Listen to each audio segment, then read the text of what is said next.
아침 우리에게 주시는 하나님의 말씀입니다. 베드로전서 2장 19절부터 21절까지입니다. 부당하게 고난을 받아도 하나님을 생각함으로 슬픔을 참으면 이는 아름다우나 죄가 있어 매를 맞고 참으면 무슨 칭찬이 있으리요. 그러나 선을 행함으로 고난을 받고 참으면 이는 하나님 앞에 아름다우니라. 이를 위하여 너희가 부르심을 받았으니 그리스도도 너희를 위하여 고난을 받으사 너희에게 본을 끼쳐 그 자취를 따라오게 하셨느니라. 오늘 우리에게 주신 하나님의 말씀입니다. 성도 여러분, 오늘 아침도 하나님의 축복 속에, 하나님의 생명의 은혜 속에 우리가 새 아침을 맞았습니다. 오늘도 사순절 25일째를 맞아서 십자가를 깊이 묵상하시고 생명이 있는 한날의 삶이 되시기를 주의 이름으로 축원합니다. 여러분 말씀을 읽으면서 이런 생각을 해봤습니다. 우리가 어린 시절 학교에 다닐 때 보면 가끔 교실에서 도난 사고가 있을 때가 있습니다. 학용품이 없어지는 경우도 있겠고 또는 금전이 없어지는 경우도 있습니다. 그러면 학교 선생님은 누군가가 돈이나 또는 학용품 귀중한 것을 잃어버렸다고 하면 이제 학생들 전체를 대상으로 해서 가방을 조사하기도 하고 또 학생들 전체를 책상에 올라가게 한 다음에 모든 주머니를 뒤집어서 그 주머니 안에 들어있던 것을 다 내놓게 하면서 검사를 하던 그런 기억이 있었습니다. 그때는 선생님 입장에서는 또 잃어버린 사람 입장에서는 그 교실에 있던 모든 학생들이 다 의심의 대상이지요. 그래서 전혀 그 금전이나 또는 물건을 훔쳐가지 않은 사람들 입장에서는 매우 기분이 나쁘고 또 누군가가 그 저지른 악행 때문에 온 학생들이 다 이런 수모를 겪는다 하는 것 때문에 아주 마음속 깊이 자존심 상해하던 그런 기억들이 있습니다. 제가 군에 있을 때 우리 부대에서 매주 참 좋은 영화를 상영을 했는데 일반 극장과 똑같은 영사실을 갖추고 있었고 또 그 좋은 극장 같은 그런 시설들을 가지고 있었습니다. 그런데 한번 사건이 일어났습니다. 그 영사실에 아무나 들어갈 수 없고 이제 군종병이었던 저와 또 정훈병 그리고 또 영화 상영을 담당하던 담당 병사들 그 서너 명만 열쇠를 가지고 그 영사실을 드나들 수가 있었는데 그런데 그 영사실에서 어느 날 그 영사기에 활용이 되는 그 렌즈 아주 비싼 수백만 원 하는 렌즈가 하나 사라졌습니다. 그런데 그 기간에 마침 저를 제외한 다른 두 병사는 전부 외박과 휴가 중이었고 제가 그 담당 그 방을 드나들 수 있는 입장에서 제가 있었습니다. 그랬더니 정훈 장교를 비롯해서 우리 행정병과의 지휘관이었던 분들이 저를 의심하는 겁니다. 그 비싼 렌즈가 없어졌는데 제가 가져다가 어디에 감추어둔 게 아닌가 하는 그런 의심을 한 거예요. 그래가지고 그 저를 반성을 하게 한다 또는 물건을 내놓게 한다 하는 그런 명분으로 조사한다는 명분으로 제가 그 어느 방에서 하루 종일을 꼼짝 못하고 조사를 받다 또 나와서 내무반에 가서 조금 쉬다 또 오고 하는 그런 오랜 시간을 보냈던 적이 있습니다. 그런데요, 정말 그때에 가슴이 답답했어요. 심장이라도 꺼내서 보여주고 싶었는데 그렇지 못했어요. 그러다가 저녁 무렵에 갑자기 제 생각에 퍼뜩 든 생각이 하나 나서 그 조사를 담당하는 장교에게 제가 그랬습니다. 우리 그러지 말고 제가 갑자기 떠오른 생각인데 어제 우리 휴가나 외박, 외출을 나갔던 사람 중에 혹시 영사기의 내용을 그 가격을 알만한 사람이 있는지 한번 찾아보십시다 했더니 정말 그렇게 해줘가지고 찾아냈는데 마침 사진을 다루는 병사가, 카메라를 다루는 병사가 거기 있었던 거예요. 그래서 그 병사의 동선을 조사하니까 그 병사가 그 렌즈를, 마침 그 영사실 문이 열려 있던 사실을 알고 렌즈를 가져다가 남대문 시장에 팔았는데, 결국 이런저런 과정을 거쳐서 그 렌즈를 회수하게 됐고 그 병사는 징계를 받았어요. 제가 그때 마음이 얼마나 시원했는지요. 그 다른 사람이 잡혔다는 게 시원한 게 아니라 저의 억울함이 풀렸다는 사실이 정말 시원했어요. 그래서 그 일로 정훈 장교, 인사과장님 또는 중대장님, 저와 그 조금이라도 안면이 있는 그 장교들이 다 저한테 찾아와서 미안하다고, 역시 군종병이 그럴 리가 없는데 우리가 괜히 의심했다고, 미안하다고. 물론 그분들이야 말로서는 미안한데 그 하루 종일 그런 조사를 받으며 견뎌야 했던 제 입장에서는 정말 안타깝고 힘든 그런 경험이라 지금도 평생 잊어버리질 않아요. 여러분, 꼭 세상적인 그런 일만 그렇겠습니까? 교회 안에서도 보면요, 많은 목회자들이 본의 아니게 누명을 쓰고 마음속에 고통스러워하는 분들을 볼 때가 종종 있습니다. 그런 현실들을 이렇게 목격하고 나서 보면 참 안타까운 마음이 들어요.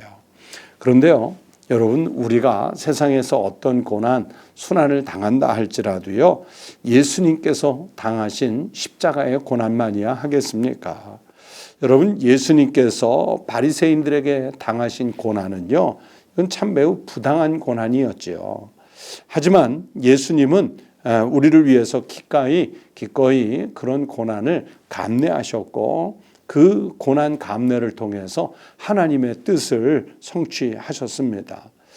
오늘 베드로전서 2장 19절부터 21절 말씀을 읽었는데, 여러분, 이 성경 말씀 속에서 이렇게 권면하시는 거예요. 우리가 그리스도인으로 살아가면서 보면 때때로 불공평한 대우를 받게 될 때가 있는데, 그럴지라도 그때에 인내하라고 권면하는 말씀입니다. 왜 그렇습니까? 우리가 인내할 수 있는 이유가 있습니까? 여러분, 우리가 그런 인내를 한 다음에 무슨 금전적 보상 혹은 사회적 지위에 대한 보상, 그런 것이 있기 때문에 인내합니까? 아니에요. 우리가 그 불공평한 대우를 받게 될 때 인내할 수 있는 이유는 오직 하나님에 대한 믿음, 이 믿음이 있기 때문입니다. 그런데 우리는 막상 살아가면서 겪게 되는 고난을 객관적으로 성찰하지 못할 때가 많습니다. 지금 내가 겪는 이런 고난이 하나님의 뜻대로 살다가 받는 고난인지, 아니면 내 욕망으로 인한 고난인지 우리는 그것을 살펴봐야 해요. 오래전에 아주 유명한 대한민국에서 크게 히트했던 영화를 본 적이 있는데, 비리 경찰이 주인공인 그런 영화였습니다. 그런데 이 영화 속의 주인공 비리 경찰이 많은 그 부정 축제를 했는데, 이제 감찰반 감찰에 의해서 그 전모가 드러날 위기에 빠졌어요. 그런데 문제는 이 비리 경찰이 교회에 열심히 나가는 집사였습니다. 그러니 이제 자기가 감찰의 대상으로 이제 그 수사 대상이 되니까 그때 교회에 가서 하나님 앞에 이런 기도를 해요. 하나님 아버지, 제가 이제 큰 어려움에 빠지게 됐습니다. 하나님께서 이 고난에서 제가 빨리 벗어날 수 있게 해달라고, 이런 수모를 벗을 수 있게 해달라고 기도를 하는 거예요. 약간 코미디성이 있는 그런 영화였기 때문에 관객들이 그 장면에서 막 웃는 거예요. 그런데 저는 그냥 웃음이 나오지 않았습니다. 어쩌면 오늘날 너무나도 많은 그리스도인들이 바로 저 비리경찰과 같은 모습이 아니었을까 하는 생각에 마음이 아팠어요. 자기가 어떤 자기 욕망으로 인해서 고난을 겪게 되는 일도 이게 마치 하나님 영광을 위한 고난인 것처럼 여겨서 그 고난을 하나님 앞에 가 하나님께서 해결해 주시라고, 이 난관을 극복할 수 있게 해달라고 기도하시는 그런 좀 뭐랄까요, 이중적인 신앙인의 모습을 저는 그 비리, 영화 속이지만 그 비리 경찰을 통해 현대 그리스도인들의 모습을 보면서 마음이 아팠어요. 여러분, 만일 우리가 진짜 하나님의 뜻대로 선을 행하다가 받아야 할 그런 고난이라면 여러분, 비록 하나님께서 반드시 그것을 판단해 주시고 그것에 대해서 또 모든 것을 회복해 주실 겁니다. 그렇기 때문에 말씀드린 대로 우리가 인내할 수 있는 이유가 하나님에 대한 믿음이 있기 때문입니다. 여러분, 우리가 하나님의 뜻을 따라서 선한 세상을 만드는 일은 우리 성도가 해야 할 의무이지만, 그렇게 하려고 하면, 즉 그리스도인이 그리스도인답게 선을 행하면서 살고자 하면 여기에는 반드시 고난이 따르는 거예요. 그래서 슬프고 억울할지라도요, 그런 삶에 대해서는 하나님의 위로, 하나님의 격려, 그리고 하나님의 보상이 언젠가는 반드시 주어질 줄로 믿습니다. 여러분, 우리 예수님 십자가를 생각하며 참는다고 그랬죠? 예수님 분명히 죄 없으셨는데 고난당하셨기 때문에 우리가 그 고난의 값으로 구원의 은총을 입게 된 것처럼, 여러분, 성도는 하나님의 자녀로서 선을 행함으로 고난을 당할 때 하나님의 위로를 바라보고 그리고 참고 그리고 견뎌낼 수 있어야 합니다.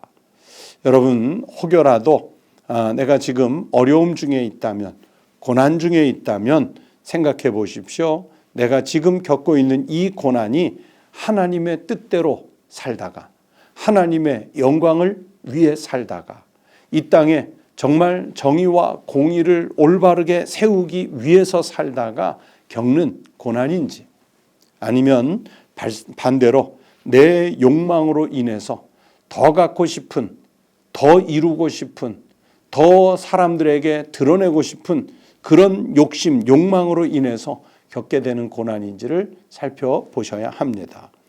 그래서 우리는 세상으로 인해서 겪는 고난이 아니라 하나님 뜻, 하나님 영광, 하나님 의를 이루기 위해서 우리가 하나님의 위로를 바라보며 참고 믿음의 삶을 잘 살면 이 땅에서는 모르겠지만 장차 하나님 나라에서는 생명의 면류관을 우리에게 씌워 주실 줄로 믿습니다.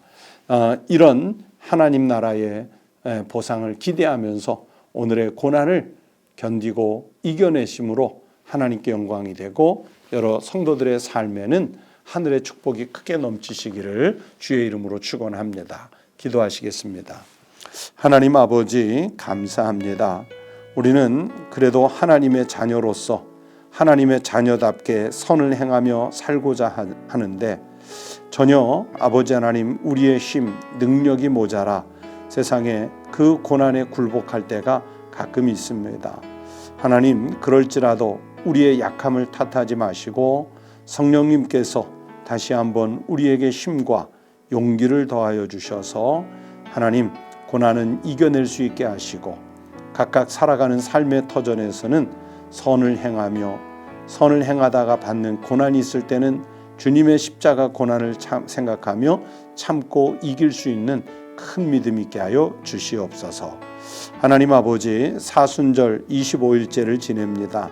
오늘도 하나님의 그 사랑과 자비와 긍휼 속에서 십자가를 지신 예수님 생각하며 이겨낼 수 있는 그런 신앙의 삶을 허락하여 주시옵소서. 아픈 분들에게 치료하시는 손을 대주시고 심령을 상하고 다친 분들에게 하나님께서 성령님으로 내주하셔서 또 위로와 격려를 하여 주시옵소서. 그리고 각각 가지고 기도하는 기도의 제목들을 들으시고 응답하여 주시옵소서. 하나님, 오늘 저녁부터 있을 신앙 사경회를 통해 하나님의 말씀이 우리 귀에 들리게 하시고 이 말씀으로 인하여 우리가 활력을 얻게 하여 주시옵소서. 말씀을 전하실 목사님들에게 함께 하셔서 그 목사님들의 입술이 하나님의 말씀 선포의 도구로 잘 쓰이게 하여 주시옵소서. 오늘 하루의 일과를 주님께 맡기며 예수 그리스도의 이름으로 기도드리옵나이다. 아멘. 같이 기도하실 제목을 나누겠습니다. 첫 번째는 오늘 읽으신 성경 말씀, 들으신 말씀을 생각하시면서 우리가 선하신 하나님의 자녀들답게 우리의 삶의 자리에서 선을 행하며 또 그러다 고난을 만났을지라도 그 고난의 때에 참고 견딜 수 있는 믿음의 힘을 갖게 해달라고 기도하십시다. 또 두 번째는 오늘 저녁부터 이제 시작돼서 오늘, 내일, 모레 사흘간 있을 신앙 사경회를 통해 여러분 우리가 다른 것 아니라 하나님의 음성을 들을 수 있는 사경회가 될 수 있게 해달라고 기도하십시다. 그리고 세 번째는 우리 교회 모든 성도들이 금년 목회 표어대로 하나님의 말씀으로 활력을 얻는 성도 또 교회가 될 수 있도록 위에서 기도해 주시기 바랍니다. 그리고 여러분의 기도 제목도 같이 기도하십시오. 오늘 다 함께 기도하시겠습니다.